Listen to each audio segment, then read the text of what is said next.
La lettre est arrivée un mardi, et selon l'avis réfléchi d'Helena Ashford, c'était le jour le plus cruel de la semaine pour recevoir une nouvelle dévastatrice.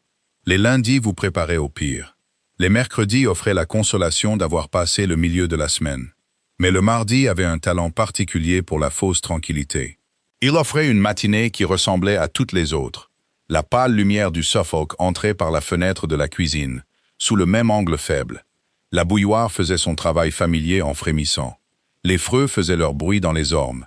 Et puis, tout était bouleversé par une simple enveloppe posée contre le sucrier.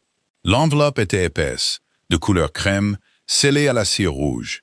Elle portait le blason du cabinet d'avocats londonien Marlowe, Finch et Associés. Elle reposait sur la table comme si elle avait toujours été là, patiente comme une pierre.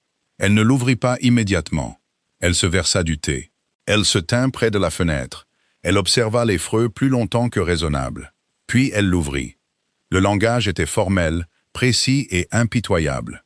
C'est souvent le cas du langage juridique quand il cherche à dissimuler l'énormité de son propos sous le poids de ses clauses. Elle l'a lu 2 fois. La deuxième fois plus lentement. Son thé refroidissait à côté d'elle. Au moment où elle posa le papier, une sorte d'immobilité particulière s'était installée sur son visage. Pas l'immobilité du choc, car le choc exige la surprise. Et Helena Ashford attendait cette lettre, sous une forme ou une autre, depuis 11 ans. C'était l'immobilité d'une femme qui a calculé depuis longtemps ce qu'elle ferait quand une porte spécifique s'ouvrirait.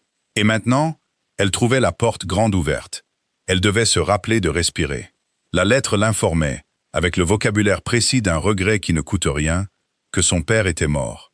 Et qu'Ashford Hall, 800 acres de terres agricoles détrempées du Suffolk, un manoir du XVIIe siècle dans un état de désespoir avancé et pittoresque, 4 fermes en location, un pigeonnier et un fardeau de dettes largement cataloguées, revenait, selon les termes de la substitution, à l'héritier mâle le plus proche de la lignée Ashford. Son nom était écrit dans la lettre avec la même police de caractère impassible que tout le reste. Monsieur Cecil Drummond Ashford, un cousin au 2e degré. Elle l'avait rencontré une fois, quand elle avait 7 ans. Il lui avait pincé le dos de la main, sans raison apparente. Elle ne se souvenait pas de son visage. Elle se souvenait du pincement. Elle plia la lettre. Elle la mit dans la poche de son tablier. Elle prit une inspiration qui fut, à sa manière, la plus stable qu'elle ait jamais prise. Puis elle sortit dans la cour pour s'occuper du travail du matin. Car le travail du matin ne se souciait pas du droit des successions. Et elle non plus, avait-elle décidé. Ce que personne dans le comté ne savait, ce que Cecil Drummond Ashford ne savait certainement pas, ce que les avocats avec leur seau de cire n'avaient aucun moyen de savoir, c'était ce qu'Eleanor avait fait pendant les 7 dernières années dans les 3 pièces qu'elle louait au-dessus de la quincaillerie du village de Thornham. Ce que personne ne connaissait, c'était le grand livre de comptes. Le grand livre était un objet ordinaire, relié en toile. Il était légèrement endommagé par l'eau dans un coin, à cause d'une fuite à l'automne 1887. À l'intérieur de l'écriture d'Eleanor, précise, sans thought, l'écriture d'une femme qui pèse chaque mot, se trouvait la comptabilité complète d'Ashford Hall. Pas la comptabilité que détenaient les avocats, celle qui enregistrait les dettes, les arriérés et les parcelles hypothéquées du champ sud et du bois est. L'autre comptabilité, celle qui enregistrait ce qu'était le domaine, au-delà de ce qu'il devait, ce qu'il avait été, ce qu'il pourrait être. Elle avait commencé le grand livre l'hiver, suivant la mort de sa mère. Son père, dans un brouillard de chagrin et de mauvais jugement, avait emprunté de l'argent. Il avait hypothéqué le bois est, à des conditions ruineuses auprès d'un homme nommé Griggs. Griggs n'était pas un gentleman, et n'avait aucune envie de le devenir. Elle avait 23 ans. Elle avait regardé son père signer les papiers, avec l'attention vide d'un homme qui ne s'attendait plus à être surpris par la perte. Et elle avait compris, avec une clarté presque physique, qu'elle était la seule personne dans la maison qui prêtait encore attention. Alors, elle avait commencé à prêter attention par écrit. Elle avait passé les années suivantes à cultiver une sorte d'invisibilité. Une invisibilité qu'une femme de sa condition, célibataire, sans argent, vivant tranquillement au-dessus d'une quincaillerie, pouvait atteindre sans grand effort. Elle était devenue, aux yeux distraits du comté, simplement Eleanor, la fille du vieux Ashford, celle qui ne s'était pas mariée, celle qui aidait au compte de l'église de Thornham, celle qui restait dans son coin. Sous cette apparence, elle avait parlé à chaque fermier locataire du domaine d'Ashford. Elle avait parlé, apparemment sans but ni plan, au comptable de M. Griggs. Il buvait trop à l'auberge de la Toison d'Or. Il faisait confiance à la discrétion des femmes qui semblaient n'avoir rien à cacher. Elle avait parlé au meunier, au forgeron, à la femme qui tenait le bureau de poste, et à l'ancien régisseur du domaine, maintenant à la retraite. Il vivait dans un cottage à l'orée du village. Et il ne pouvait s'empêcher de raconter à qui voulait l'entendre ce que les terres d'Ashford produisaient autrefois. C'était avant que le chagrin du vieux maître ne s'empare de tout. En bref, elle avait assemblé une image. Et l'image était la suivante. Ashford Hall n'était pas maudit. Il n'était pas irrécupérable. Il avait, dans le langage prudent et spécifique du grand livre, exactement 17 000 livres de dettes, dont 12 000 dus à Griggs à 12% par an. Les 5 000 restantes étaient dues à 3 créanciers distincts. Eux n'étaient pas, comme Griggs, des hommes déraisonnables. Le bois ceste, bien géré, produirait assez de bois en 4 ans pour rembourser entièrement 2 de ses dettes. Le champ sud, en jachère depuis 6 ans, était l'une des meilleures terres à orge du comté. Son père n'avait pas les moyens d'acheter les semences et ne supportait pas de les demander. Les fermes étaient occupées par de bons fermiers. Ils étaient sous-payés et sous-équipés. Ils auraient rendu la terre abondante il y a des années, si seulement quelqu'un leur avait donné les moyens de le faire. Elle savait tout cela. Elle le savait depuis des années. Et elle avait su, avec la patience froide d'une femme qui a appris à jouer un jeu très long, que le moment d'agir n'était pas du vivant de son père. Pas tant que la substitution la tenait à l'écart de toute autorité formelle, mais au moment précis et spécifique d'après. Ce moment, c'était maintenant. Cecil Drummond Ashford arriva à Ashford Hall un jeudi d'octobre. C'était un meilleur jour qu'un mardi pour les nouvelles difficiles, mais pas de beaucoup. Il arriva dans une calèche de location, un peu trop belle pour l'état de l'allée. Il en sortit avec l'expression particulière d'un homme à qui l'on a dit qu'il a hérité d'un problème, et qui n'est pas encore sûr si le problème est assez grand pour être gênant. Il avait 41 ans, il portait de bonnes bottes, il avait la mâchoire carrée et satisfaite d'un homme qui a passé la majeure partie de sa vie à ce qu'on lui donne raison. Ses yeux, lorsqu'il parcourait la façade du manoir, la gouttière manquante, le lierre qui avait envahi le mur sud, l'atmosphère générale d'épuisement élégant, contenaient quelque chose qui n'était ni tout à fait du mépris, ni tout à fait de la pitié, mais qui se situait entre les deux. L'allée elle-même racontait une histoire, s'il avait pris la peine de la lire. Le gravier était mince par endroits. Il était usé jusqu'à la terre nue dans les ornières où les roues des calèches étaient passées année après année, sans que de nouvelles pierres ne soient posées. Les tilleuls qui bordaient chaque côté étaient de beaux arbres anciens. Leurs branches se rejoignaient au-dessus, comme le font les allées de tilleuls quand on les laisse assez longtemps pour qu'ils se tiennent compagnie. Mais 3 d'entre eux, du côté est, avaient poussé à l'état sauvage, sans être taillés. Et l'un avait une section de bois mort, que n'importe quel arboriculteur compétent aurait enlevé il y a 2 saisons. La maison principale se dressait au bout de l'allée, avec l'autorité tranquille d'un bâtiment qui sait qu'il survivra aux préoccupations de tous ceux qui l'habitent. Sa façade de pierre grise captait la lumière d'octobre sans chaleur. Les fenêtres du premier étage reflétaient le ciel d'une manière qui était, selon votre humeur, soit belle, soit froide. Un faucon cresserelle tourna une fois au-dessus du pignon ouest et disparut. Il ne s'attendait pas à trouver une femme qui l'attendait dans le hall d'entrée. Éléonore se tenait là, les mains jointes devant elle, le dos droit. Son expression était aussi composée et neutre qu'un très bon tableau. Elle portait du gris foncé, ce qui n'était pas exactement le deuil, mais le reconnaissait. Elle le regarda la dévisager, la simplicité de sa robe, la fermeté de son regard, et elle observa le petit ajustement que fit son visage, l'installation de ses préjugés. « Mademoiselle Ashford », dit-il, avec le ton d'un homme qui lui fait une politesse. « Monsieur Drummond Ashford », dit-elle. « Bienvenue à Ashford Hall. » Il regarda autour de lui dans le hall d'entrée avec le regard calculateur d'un homme faisant l'inventaire. « Marlowe me dit qu'il y a des dettes. »« Il y en a, dit-elle, d'importantes. 17 000 livres répartis entre 4 créanciers. J'ai la comptabilité complète si vous souhaitez la voir. » Il la regarda alors, avec une lueur qui aurait pu être de la surprise, ou peut-être la reconnaissance qu'un meuble venait de parler de manière inattendue. « Vous avez tenu les comptes? Je tiens les comptes depuis 7 ans, dit-elle. Sa voix était égale. Elle était toujours égale, entre autres choses.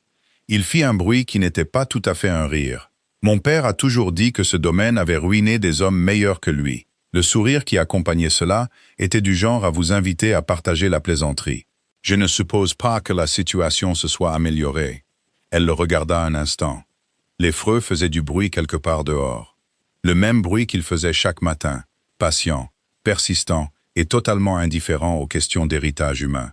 Non, dit-elle, pas encore. Il y eut une pause, pendant laquelle un certain nombre de choses passèrent entre eux, sans qu'aucun ne les mette en mots. Puis elle dit doucement, « Dois-je vous montrer le grand livre ?» Au début, il ne la prit pas au sérieux. Ce n'était pas surprenant. Éléanore avait depuis longtemps cessé de s'attendre à être prise au sérieux du premier coup. Elle planifiait pour la deuxième fois, la troisième, pour l'accumulation lente et laborieuse de preuves qui rendaient finalement le rejet intenable. Cécile se déplaça dans le manoir pendant ses premières semaines avec l'assurance vive d'un homme qui croit que l'héritage est une forme de compétence.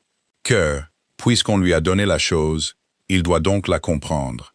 Et que toute connaissance que d'autres auraient pu accumuler en son absence pouvait être absorbée rapidement et remplacée immédiatement. Il fit venir son propre homme d'affaires de Londres, un certain Monsieur Forsyth. Il portait une chaîne de montre et sentait le tabac à pipe. Il passa 3 jours à examiner les comptes officiels du domaine avant de les déclarer un désastre. Il le fit sur le ton de quelqu'un qui est sincèrement ravi d'avoir raison. Il eut des réunions avec les avocats. Il écrivit des lettres. Il parcourut les terres une fois, brièvement, avec des chaussures inappropriées. Il revint avec de la boue sur son pantalon et l'expression ébranlée d'un homme qui a découvert que l'agriculture n'est pas un exercice théorique. Éléanore observait tout cela à une distance prudente. Elle aidait quand on le lui demandait, ce qui était rare. Elle répondait aux questions qu'on lui posait, ce qui arrivait plus souvent que Cécile ne l'aurait souhaité. Car Forsyth, à son crédit, avait vite compris qu'elle savait des choses qu'il ignorait. Elle était présente et disponible. Elle n'imposait ses opinions à personne. Et elle attendait. La première crise arriva en novembre. Un des fermiers, un homme nommé Hartley, vint au manoir. Il gérait la ferme du Nord avec l'efficacité tranquille de quelqu'un qui fait le même travail depuis 30 ans. Il avait depuis longtemps réduit ce travail à un instinct. Il vint dire que ses fossés de drainage s'étaient effondrés et que s'il n'était pas dégagé avant les pluies d'hiver, il perdrait 1/3 de son blé d'hiver et probablement tout le pâturager. Il expliqua cela avec la patience contenue d'un homme qui a déjà expliqué les choses clairement sans être écouté. Il se tenait dans le hall d'entrée, son chapeau à la main, les marques du travail du matin sur ses bottes. Et il dit qu'il était venu voir le maître précédent avec ce même problème 2 fois au cours des 5 dernières années, et qu'on lui avait dit à chaque fois que les fonds n'étaient pas disponibles. Cécile reçut cette information avec l'attention étudiée d'un homme qui n'écoute pas, mais a appris à en donner l'impression. Il dit qu'il allait s'en occuper. Hartley le remercia et partit. Cécile se tourna vers Forsyth et demanda s'il y avait de l'argent pour le drainage. Forsyth répondit que non. Cécile hocha la tête et alla déjeuner. Éléanore s'était tenue près de la porte de la bibliothèque pendant tout ce temps. Elle n'avait rien dit. Après le départ de Hartley, elle mit son manteau et marcha les 5 kilomètres jusqu'à sa ferme, sous le crachin de novembre. Elle s'assit avec lui à sa table de cuisine et lui dit ce qu'elle savait sur la situation du drainage. Elle lui montra sur une carte sommaire qu'elle dessina au dos d'une enveloppe où se trouvait le problème et ce qu'il faudrait pour le réparer. Puis elle lui dit ce qu'elle comptait faire. Quand elle eut fini de parler, Hartley avait une expression sur son visage. Une expression qu'elle avait déjà vue sur le visage de gens qui attendent depuis longtemps que quelqu'un dise une chose particulière. Ce n'était pas tout à fait du soulagement, car le soulagement exige que le danger soit passé. C'était plutôt comme le relâchement d'une respiration retenue, l'apaisement d'une tension soutenue et épuisante. « Vous aurez besoin du manoir, dit-il. Vous aurez besoin d'une autorité légitime. »« Je sais, dit-elle. Il ne vous la donnera pas. » Elle resta silencieuse un moment. Dehors, la pluie avait commencé pour de bon. Elle venait de côté, depuis les marais, de cette manière si particulière au Suffolk, qui met à mal même le plus déterminé des parapluies. « Il n'a pas à me la donner à moi, dit-elle. Il doit la donner au domaine. Ce sont 2 choses différentes. » La distinction, elle l'avait compris depuis longtemps, était essentielle. Elle se mit au travail. Le mot est insuffisant pour décrire ce qu'elle fit réellement. C'était plutôt l'application patiente et implacable de tout ce qu'elle savait à une série de problèmes. Des problèmes qu'on avait laissés s'aggraver pendant près d'une décennie. Elle travaillait le matin dans les 3 pièces au-dessus de la quincaillerie. Elle ne les avait pas encore abandonnés, car elle n'était pas prête à le faire. Il y avait quelque chose dans leur petitesse et leur autosuffisance qu'elle n'était pas prête à lâcher. Elle travaillait l'après-midi au manoir, quand Cécile était sortie ou occupée. Elle aidait la gouvernante avec les comptes qui en avaient besoin. Elle répondait aux questions que les avocats envoyaient, et dont personne d'autre ne semblait connaître les réponses. Elle travaillait le soir à la lueur de la lampe, le grand livre ouvert devant elle. Les chiffres défilaient sur la page dans leur colonne patiente. Elle écrivit 11 brouillons de la lettre à Griggs avant d'être satisfaite. C'était plus que pour n'importe quoi d'autre dans sa vie, y compris la lettre à son père l'hiver avant sa mort. Elle avait alors essayé de dire des choses importantes et n'avait pas trouvé de mots assez grands. La lettre à Griggs posait le problème inverse. Les mots qu'elle voulait étaient trop grands, trop directs. Ils étaient chargés du poids d'un grief accumulé qui n'aurait servi à rien sur la page. Elle l'épura. Elle l'épura encore. Elle l'écrivit comme elle aurait écrit une colonne de chiffres. Chaque mot faisant le travail de 2. Rien de décoratif, rien qui puisse être lu comme une émotion. Car l'émotion, dans une lettre à un homme comme Griggs, était un handicap. Elle devait l'écrire d'une manière précise, sans être menaçante, ferme, sans être hostile. La lettre de quelqu'un qui comprend à la fois ce qui lui est dû et ce que l'homme en face a besoin de croire sur lui-même. Elle lui fit une offre. Elle lui offrit le remboursement intégral des 12 000 livres en 4 ans, garanti par le bois du Bois-Est. Elle en avait déjà parlé à un marchand de bois d'Ipswich. Et le marchand avait convenu en principe que c'était une proposition solide. Elle avait les chiffres. Elle avait la lettre du marchand. Elle avait les projections de rendement de l'ancien régisseur. Il les avait faites pour elle autour d'un thé, en 3 après-midi. Il avait seulement demandé qu'elle ne dise à personne qu'il l'avait aidée, car il avait une réputation à maintenir, celle d'un homme qui en avait complètement fini avec toute cette affaire. Griggs ne répondit pas immédiatement. Il laissa passer 3 semaines. Pendant ce temps, Eleanor l'imaginait examinant l'offre sous tous les angles. De la manière dont un homme comme Griggs examine une chose, cherchant le piège, la faiblesse, l'endroit où son arithmétique s'était ramollie. Puis il répondit. Il accepta la proposition. Son écriture était étonnamment soignée pour un homme qui lui avait toujours semblé opérer en marge de la propreté. Elle lut sa réponse un jeudi matin, assise à la table au-dessus de la quincaillerie, son thé refroidissant dans la tasse à côté d'elle. Et elle tint la lettre un moment. Elle sentit son poids, qui était plus que du papier. Puis elle la posa et écrivit 3 autres lettres avant midi. Si vous avez suivi cette histoire et que vous retenez votre souffle aux côtés d'Elena, si vous l'avez regardée travailler et souhaitez qu'elle réussisse, comme on le souhaite pour les choses dans les histoires qui semblent vraies, je vous suis reconnaissant de votre compagnie. Il faut un type particulier de spectateur pour trouver de la beauté dans la patience, dans le long et silencieux travail de reconstruction de ce qui a été brisé. Si c'est votre genre d'histoire, pensez à appuyer sur le bouton sous la vidéo et à rester avec nous. Il y a encore beaucoup à venir, et le meilleur est encore devant nous. Cecil découvrit l'arrangement avec Griggs par accident, de la manière dont les gens qui ne prêtent pas assez attention découvrent toujours les choses. Trop tard, et de la mauvaise source. Il le découvrit quand Forsyth, lors d'un examen de routine des dettes du domaine, trouva la correspondance classée dans le grand livre.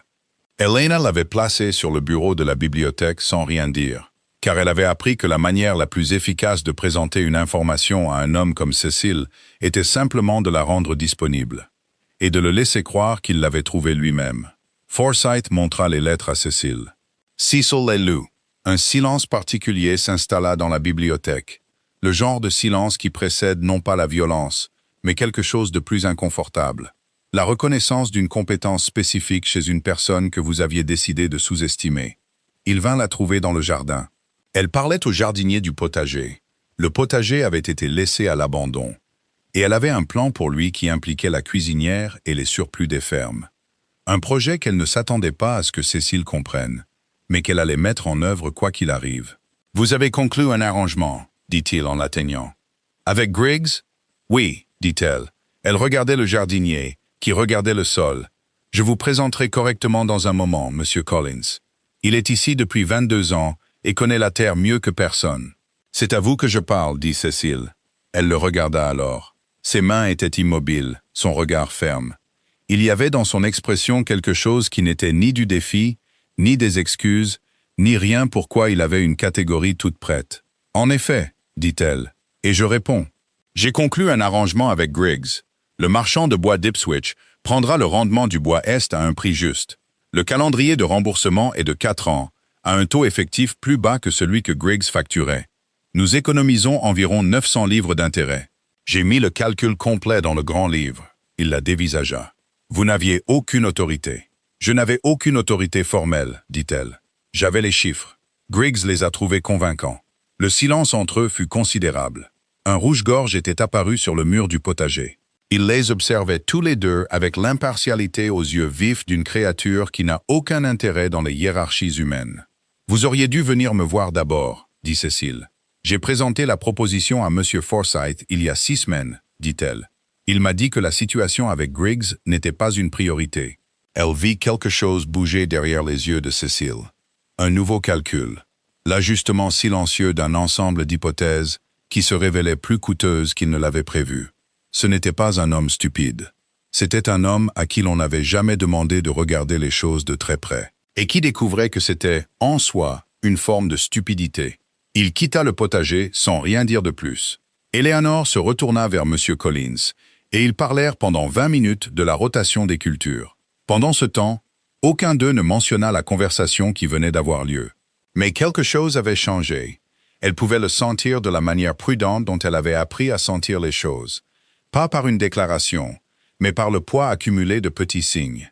La façon dont Forsyth commença, lors de leur réunion suivante, à lui poser des questions plutôt qu'à y répondre. La façon dont Cécile cessa de la faire appeler et commença à apparaître à la porte de l'endroit où elle travaillait, ce qui était une chose entièrement différente. La façon dont le domaine, cette créature lente et pesante, semblait sentir un changement dans l'air. Elle commença à y répondre, timidement, comme un cheval, gardé dans une écurie sombre, qui ne croit pas tout à fait à la lumière. Les fossés de drainage de la ferme de Hartley furent dégagés avant la fin de novembre, payés par une réaffectation de fonds qu'Eleanor avait identifiés dans les comptes de la maison. Des fonds qui étaient restés intacts pendant 3 ans parce que personne n'avait pensé à les regarder. Le blé d'hiver fut semé à temps, le pâturage était bon. Elle ne fit aucune annonce à ce sujet. Elle ne l'écrivit dans aucune lettre.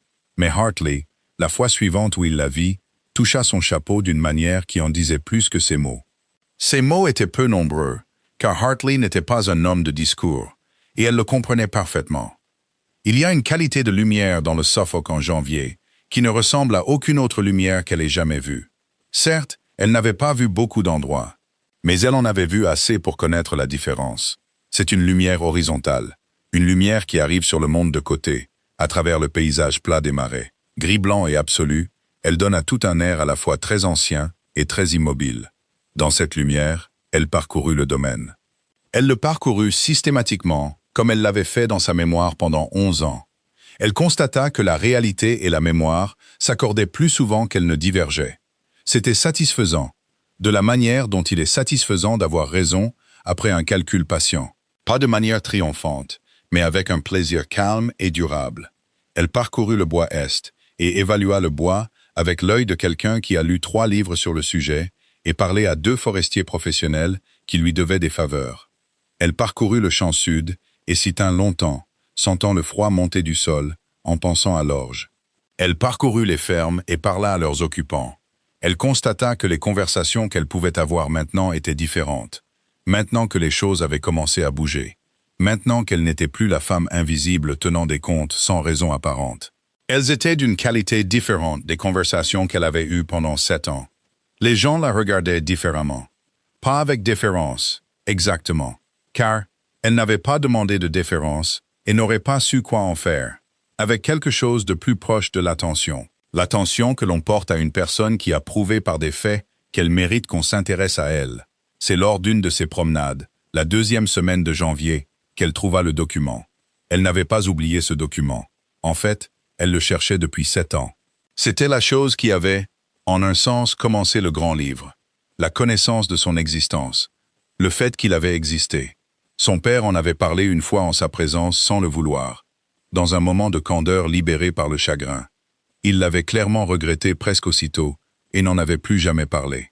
Il avait dit, de la manière décousue d'un homme qui a bu 3 verres de trop et qui parle à sa fille parce qu'elle est la seule personne dans la maison et qu'il a temporairement oublié qu'elle écoute, qu'il y avait eu un deuxième document. Que lorsque son propre père avait accepté les termes de l'hypothèque originale, il y avait eu un deuxième document. Une lettre ou un avenant ou une sorte de clause qui avait posé une condition au terme de l'hypothèque. Une condition qui, si elle avait été remplie, aurait tout changé. Il n'en avait pas dit plus. Il s'était repris et avait cessé de parler.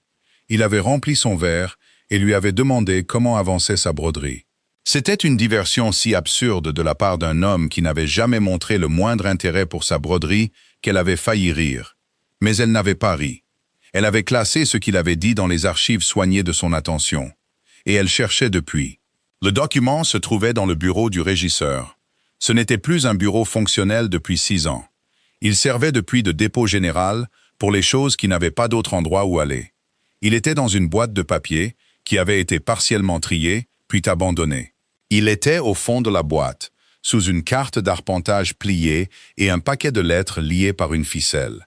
Il était taché d'eau dans un coin, et l'encre d'une section avait beaucoup coulé, mais il était lisible. Elle le tint à la lumière de l'unique fenêtre sale et le lut une fois, rapidement, pour comprendre ce que c'était. Puis elle le relut, lentement, pour comprendre ce que cela signifiait.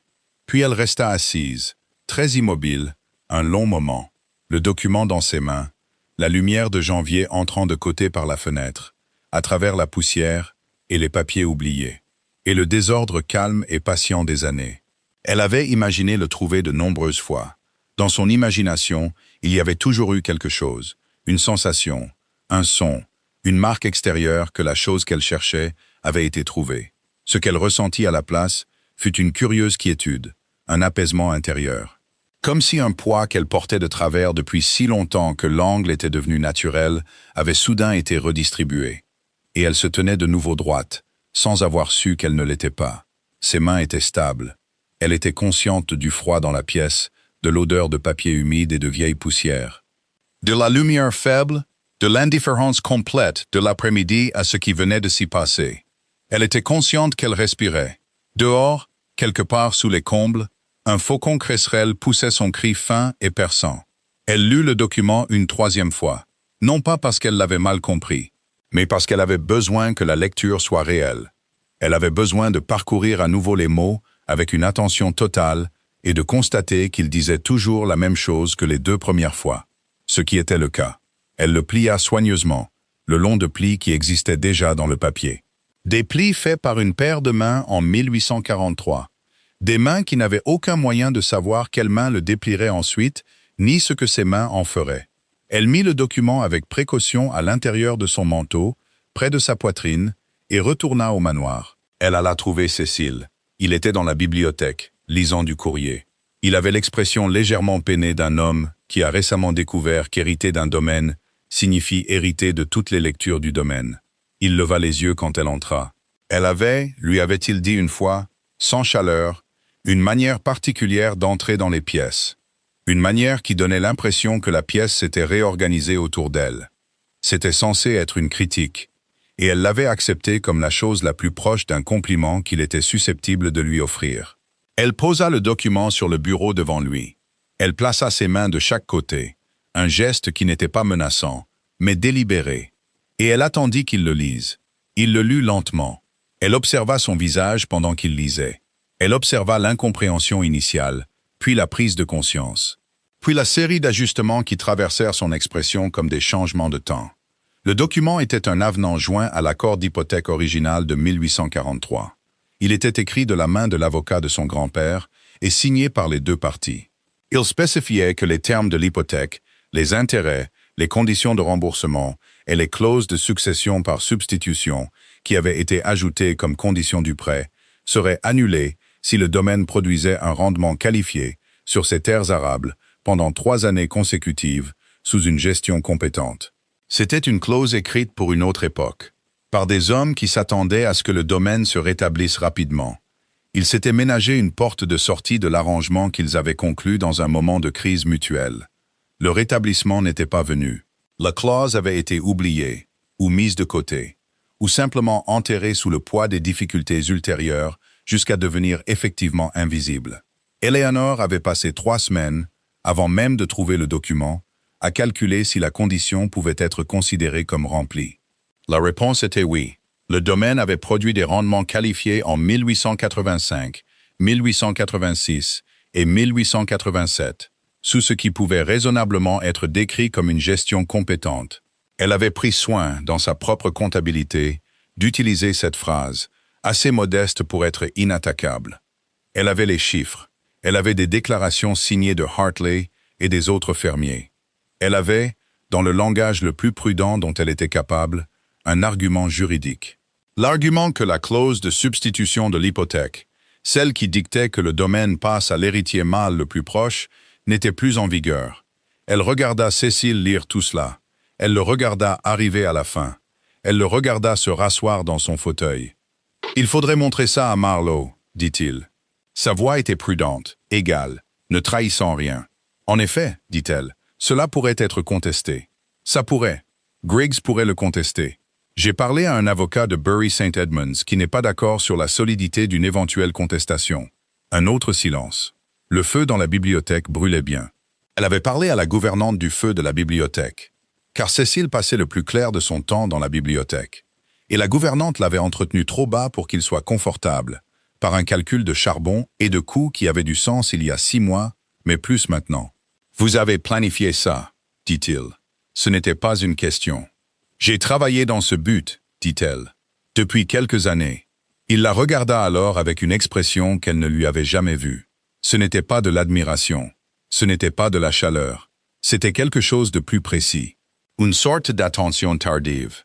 L'attention d'un homme qui est passé devant la même porte pendant des mois et qui vient seulement de remarquer qu'elle mène quelque part d'important. « Vous auriez pu me montrer ça quand je suis arrivé, dit-il. Je n'avais pas le document quand vous êtes arrivé, dit-elle. Et sans le document, je n'avais que 7 ans de travail minutieux et le témoignage de 4 fermiers. Ce n'est pas rien, mais ce n'est pas non plus ceci. Elle tapota le papier une fois, légèrement. J'avais besoin de ceci. Il se tut. Elle attendit comme elle avait appris à attendre. Dans cette qualité particulière d'immobilité, qui n'est pas la passivité, mais son contraire, l'immobilité d'une préparation totale. Si Marlowe confirme l'interprétation juridique, dit-il lentement, le domaine reviendrait. À moi, dit-elle. Selon la succession originale d'avant l'hypothèque, oui. Elle observa son visage. Il y avait quelque chose de nouveau maintenant. Quelque chose qui n'était pas tout à fait de la honte, mais qui s'en approchait. Quelque chose lié au travail lent et douloureux de réviser un sentiment de sa propre importance, longtemps entretenu. Il n'était pas, elle en était venue à le comprendre, un homme mauvais. C'était un homme à qui l'on n'avait pas demandé de regarder les choses de très près jusqu'à récemment. Il trouvait cet examen inconfortable et n'avait pas encore décidé s'il devait résister à l'inconfort ou s'y soumettre. « Je voudrais, dit-il prudemment, une forme de « Il y a 6 mois d'arriéré sur votre maison de Londres, dit-elle. Je le sais parce que Forsyth me l'a mentionné en novembre, pensant que je le savais déjà. J'ai mis une proposition dans le grand livre. » Elle fit une pause, cela semblait juste. Il la dévisagea. Quelque chose sur son visage changea, se fissura légèrement, et ce qui en sortit n'était pas ce à quoi elle s'attendait. Pas du ressentiment, pas de l'orgueil blessé, mais quelque chose de plus proche de l'épuisement. L'épuisement d'un homme qui a joué la confiance dans une situation où il ne s'est jamais senti confiant, et à qui l'on venait d'offrir, obscurément, la possibilité de déposer ce fardeau. « Vous avez, dit-il, fait cela depuis très longtemps. » « Oui, dit-elle. » Il regarda le document. Il la regarda. Il prit sa plume, non pas pour écrire, mais par le geste automatique d'un homme qui se saisit des instruments de l'autorité quand il ne sait pas quoi faire d'autre de ses mains. « Faites venir Marlowe, dit-il. » Elle se tournait déjà vers la porte. Une année passa. C'est peut-être la manière la plus honnête de le dire. Non pas qu'il se soit passé beaucoup de choses, bien que ce fût le cas, mais que l'année eut une qualité de mouvement soutenu et déterminé. La qualité d'une chose qui a enfin été mise dans la direction qu'elle était censée prendre, et qui maintenant avance. Le bois du bois Est fut vendu aux marchands d'Ipswich. La dette envers Griggs fut réduite d'1/3, puis de moitié, puis entièrement remboursé par un matin clair de mars. Eleanor signa les derniers papiers dans un bureau d'avocat à Bury St. Edmunds. Elle sortit dans la lumière du printemps, ressentant quelque chose pour lequel elle n'eut pas immédiatement de mots. Puis le mot lui vint, c'était le soulagement. Pas le triomphe, le soulagement. La différence comptait. Le champ sud fut ensemencé d'orge en avril, sous la supervision d'un jeune homme du village. Il cultivait la petite exploitation de son père depuis l'âge de 14 ans. Quand Eleanor lui avait demandé s'il pensait que le champ sud pouvait produire un rendement viable, il l'avait regardé un moment, avec le sérieux évaluateur de quelqu'un qui ne gaspille pas ses jugements. Et il avait simplement dit « Donnez-moi les semences et la saison ». Elle lui avait donné les deux. Son nom était Thomas Reeve. Il avait 3 jeunes frères et sœurs et une mère qui entretenait un potager difficile sur un sol pauvre au nord du village. Et il travaillait avec l'économie concentrée de quelqu'un qui n'a jamais pu se permettre de gaspiller un mouvement de toute sa vie. Elle avait connu son père, mort l'hiver d'avant. Et elle savait que Thomas Reeve était un bon fermier, parce que son père avait été un bon fermier. Et parce que, depuis qu'il était assez grand pour suivre dans ses pas, il prêtait une attention particulière. Elle lui avait offert un salaire plus élevé que le taux en vigueur et un pourcentage de ce que le champ produirait. Car elle croyait, après avoir lu 3 livres sur la gestion de domaines et parlé à de nombreux fermiers, que les gens travaillent différemment quand le résultat a du poids pour eux. Quand leur effort n'est pas un service rendu dans le vide, mais un enjeu personnel. En septembre, elle se tint au bord du champ sud, dans la faible lumière dorée d'une soirée de récolte du Suffolk, et elle regarda l'orge bouger. Et il bougeait de la manière dont les choses bougent quand elles font ce qu'elles sont censées faire. Pas de façon spectaculaire, pas pour attirer l'attention, mais avec une sorte de suffisance tranquille qui était, constata-t-elle, plus émouvante que le spectacle. Thomas Reeve travaillait à l'autre bout du champ, une petite silhouette dans la longue lumière dorée. Elle le regarda un moment avant de se retourner pour rentrer au manoir. Et elle pensa que c'était de cela qu'il avait toujours été question dans le grand livre. Pas des colonnes de chiffres, pas de l'argument juridique, pas même du document plié maintenant dans le tiroir supérieur du bureau. Il avait toujours été question de cela.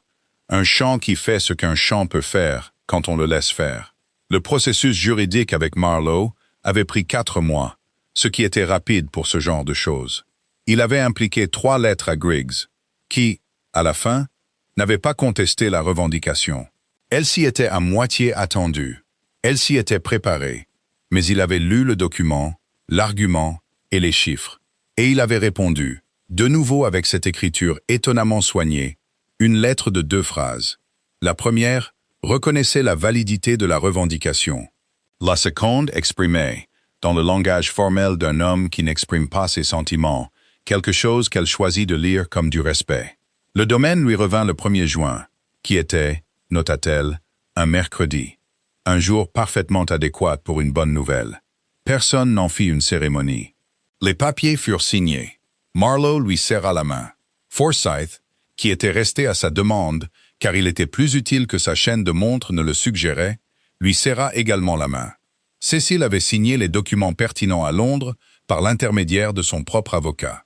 Il avait envoyé une lettre brève et pas méchante, au bas de laquelle il avait écrit, d'une écriture légèrement différente du reste, comme si cela avait été ajouté après une pause. Le domaine est entre de meilleures mains. Elle plia cette lettre et la mit au dos du grand livre. Non pas parce que c'était la preuve de quoi que ce soit, mais parce que cela semblait vrai. Le faucon Cresserelle avait élu domicile dans la grange de la ferme principale. M. Collins lui dit que c'était inhabituel pour un faucon à cet endroit, mais qu'il considérait personnellement cela comme un bon signe. Et elle constata qu'elle était d'accord avec lui, et ils le laissèrent tranquille. Les fossés de drainage de Hartley tinrent bon tout l'hiver et le printemps suivant. Il avait, découvrit-elle, parlé aux autres fermiers à leur sujet, et de la nature de leur conversation. L'effet que cette divulgation avait eu sur la façon dont les fermiers lui parlaient était quelque chose qu'elle n'aurait pas pu prédire ou orchestrer. C'était l'effet d'une réputation, supposa-t-elle.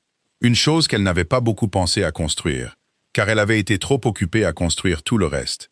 Mais elle était là, s'accumulant d'elle-même, de la manière dont de telles choses le font, quand le travail qui les sous-tend est réel. Elle se tenait dans le potager un matin de fin septembre, les derniers jours de chaleur.